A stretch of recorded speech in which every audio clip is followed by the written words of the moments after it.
another archived review with your host, Intro. Welcome to Archive Review number 4, The Ruin of Kings by Jen Lyons. You guys like this little altar I made for today? It's basically all 5 of the books. And they will just be circling through this. And here's my little dragon buddy. I got him years ago. He supports me on the daily. I was at the public library one time and they didn't have the books that I wanted. So I just ended up bookshelf shopping, per usual. And I actually saw the second and the third book, the side covers, and I thought, ooh, that looks interesting. There's cool animals on the cover, and then the names were interesting, so I thought, okay, let me look this up. And I saw book 1 was called The Ruin of Kings. There was a dragon on it. I said, I'm reading it. Full stop. I'm gonna read it. I didn't know what I was getting myself into. The Ruin of Kings is an epic fantasy adventure filled with a vast world, interesting characters, a complex plot line, and a really, really, really annoying mimic.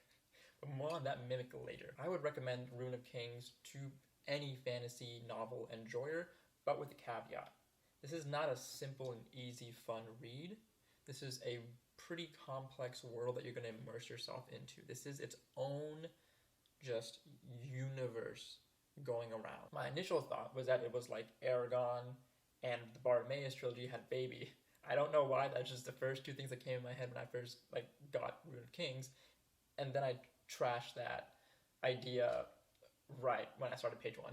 It's its own beast. One of the things that I really enjoyed that Jen Lyons put into this novel was she really treated it as an entire adventure, right? And with any adventure, you need a map. You need kind of guidelines. You need further explanations. And so we had certain pages in the book. I'm not going to take it out of the altar. I don't want to mess it up. Certain pages in the book had footnotes at the bottom, like you would see in the Bartimaeus trilogy. This book also had a glossary in the back. It had an index. It has a family tree in the back because there's so much incest going on that you just don't know who's whose child. On top of that, her world has ruling houses. Her world, in one of the countries in her world, there are a set of ruling houses. And so there are 12 ruling houses, and she provides you their names and emblems for all 12 in the back. And I just thought those small touches really make the book, the experience, that much better for me as a reader, and I do believe it'll be the same thing for you as a reader as well. They just enhance the entire experience. And if you use them, they will help a lot. Did I use them? No. Should I have used them? Yes. Did I just want to figure it out on my own?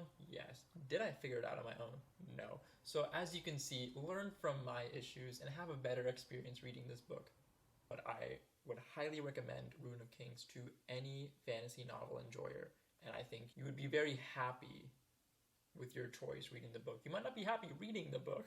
It might frustrate you, it might confuse you and all those things, but coming out of it, you will feel so satisfied. Please note that we are about to get into the book analysis of the video, and per usual, they will contain spoilers of characters, plot, worlds, some things here and there. So if you want to read this book or you are reading this book, please leave a like, comment, subscribe, and pause here, finish your book, come back, and then watch the rest of the video after you've read the book. If you don't care about spoilers, stick around.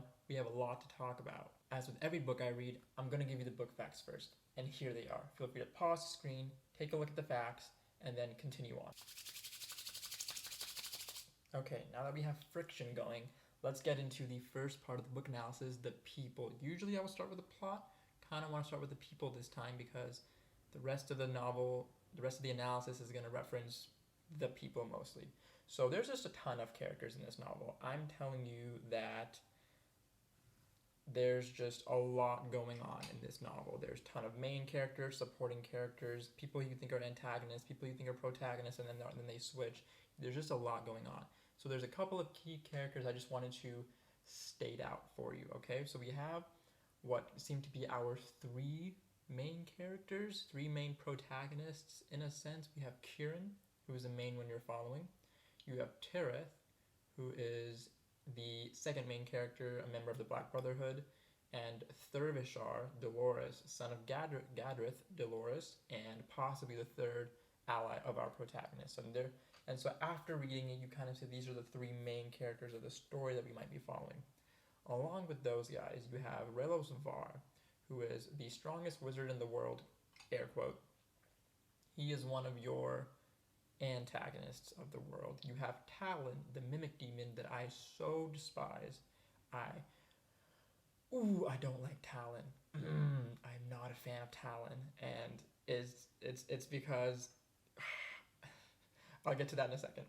We have Darzan Damon, heir to House Damon and the bane of Kieran's existence. Gadrith Dolores, father of Thurvishar Dolores, heir to the House Dolores, and a wicked, wicked man. Not wicked as in cool, wicked as in evil.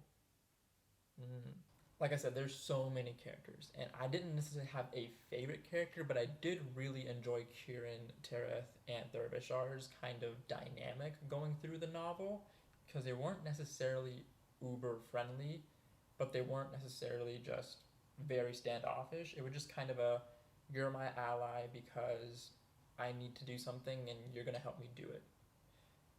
Every character in this novel, main or supporting, acted on their own agenda. I do not believe I saw a character that said, sure, my agenda aligns with yours, so I'm going to help you, or I'm going to ally myself with you because we are going towards the same thing. No.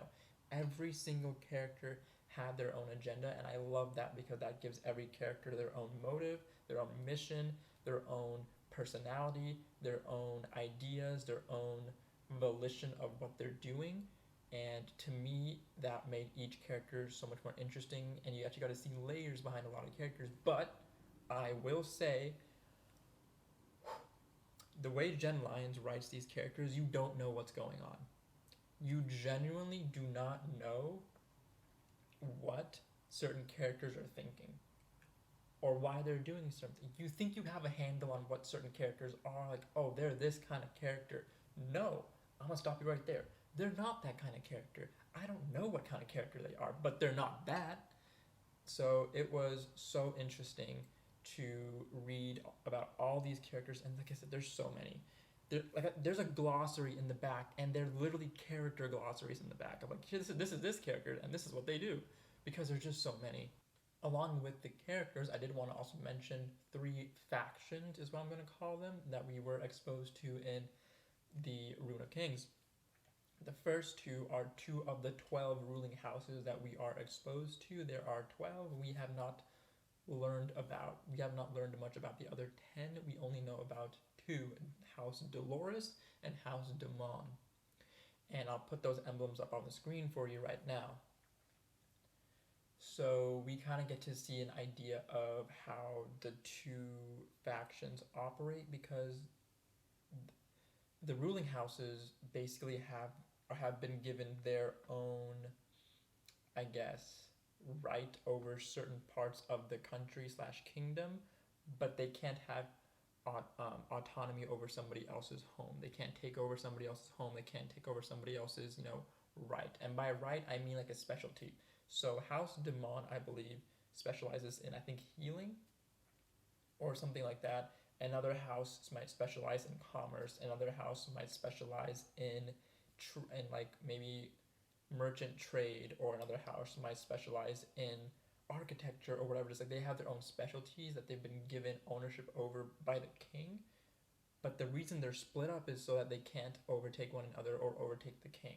So that was a really interesting dynamic when it came to the factions, as like they have to be standoffish with each other because they all have their own, this is our thing. Everybody has their thing. And the third faction is the Black Brotherhood, who worship the goddess Thena. And we got to see a lot of the Black Brotherhood in this book. It was a really interesting concept. I think you'll really enjoy the group. Tereth is a member of the Black Brotherhood, and their purpose or their role in the novel was pretty significant.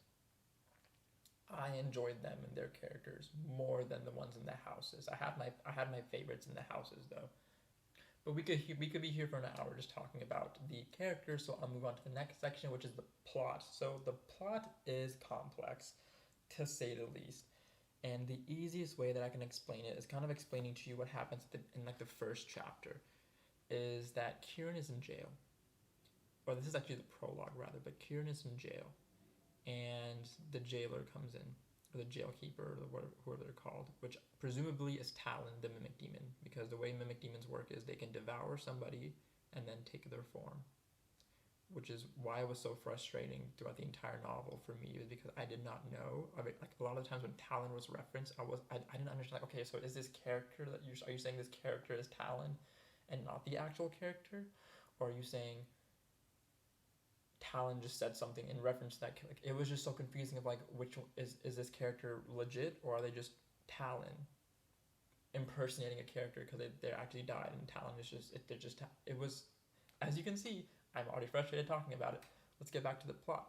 So Talon comes in, is talking to Kieran, and Talon says, "Tell me your story," even though she already knows everything about Kieran's story somehow. And he's like, "No, I don't want to." And she's like, "Well, you're gonna be stuck in here for a long time. That's just how a conversation."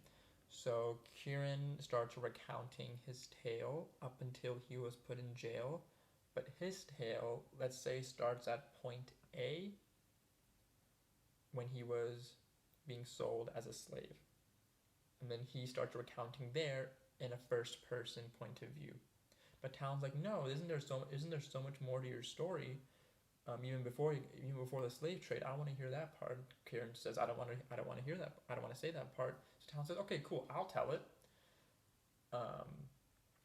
So then Talon is recounting Kieran's tale from point B, before the slave trade up till the slave trade. So you have a past and a past timeline going through Kieran, first person, slave trade. So it's talking in like the I form all the way through until present day.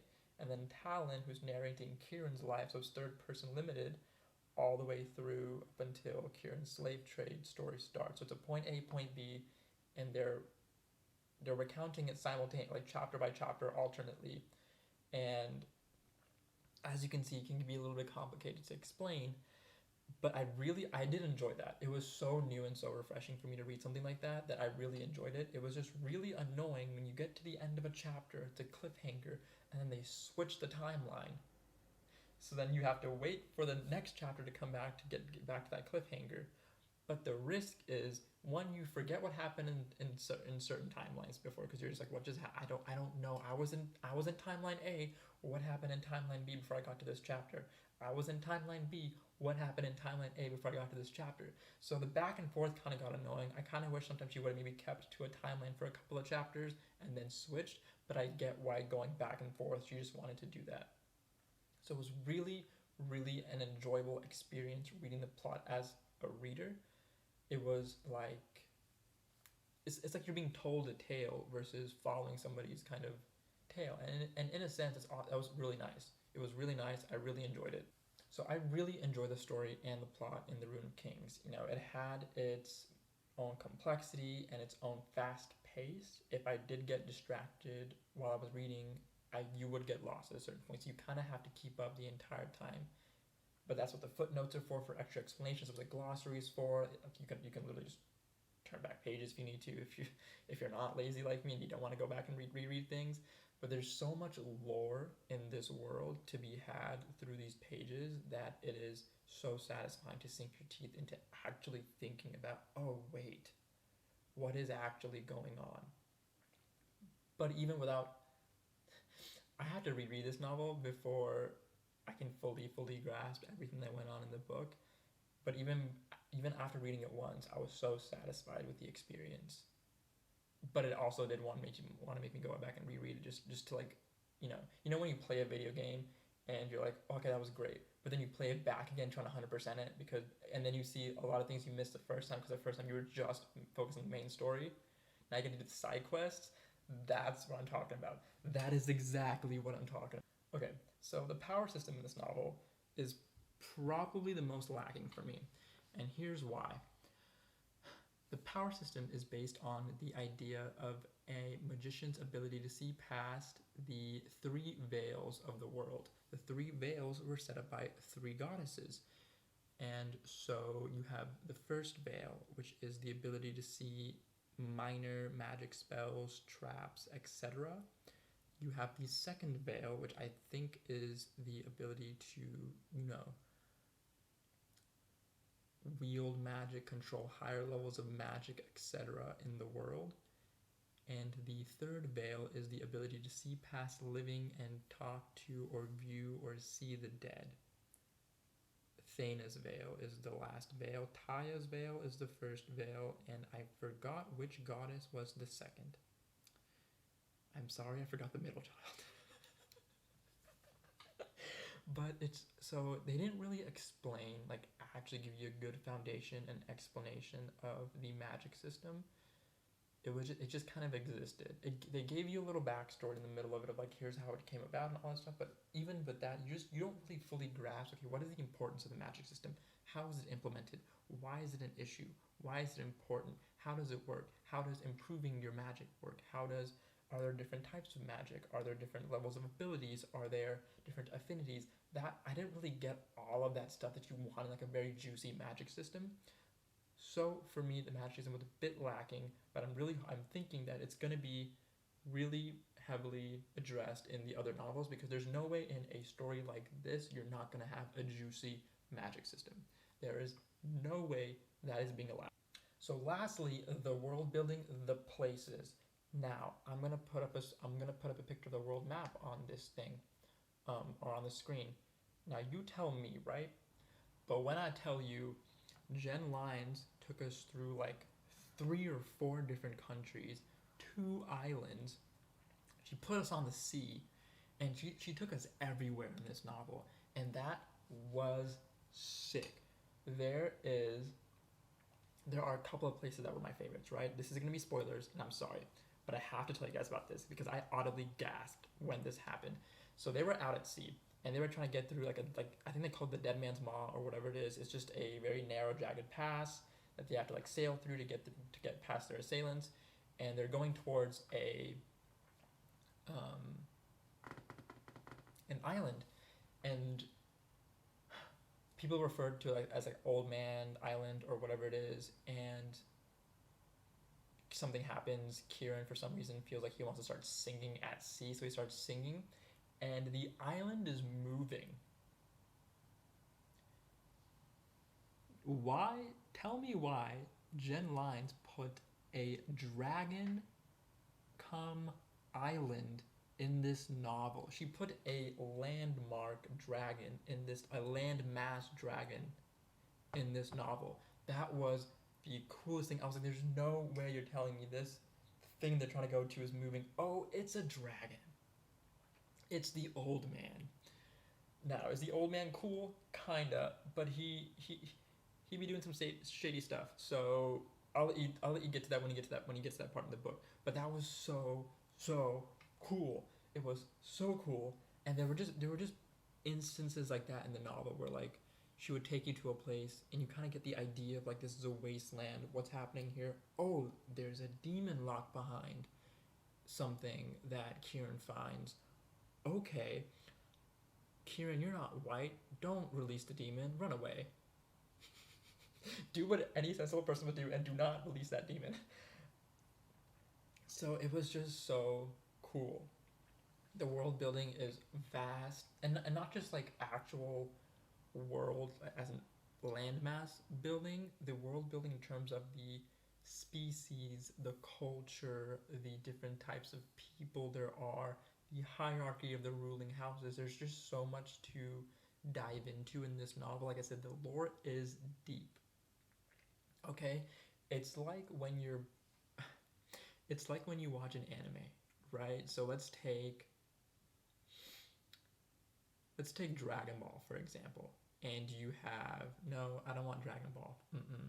What anime can I reference here? Y'all are gonna hate me for this. But I'm just gonna use Naruto because I can't think of anything else now. But think about Naruto, and you're introduced just in the Hidden Leaf Village and the Hidden Sand Village initially, right? But you know there's a Hidden Earth Village, a Hidden Water Mist Village, there's a hidden village hidden in like the bushes, there's a village hidden in like the sea, like there's all these different other villages out there, right? And so you know of these cultures, and so you know you have their like badass people in those cultures, you have badass people in your culture, and you're like, oh, I can't wait till I get to that culture.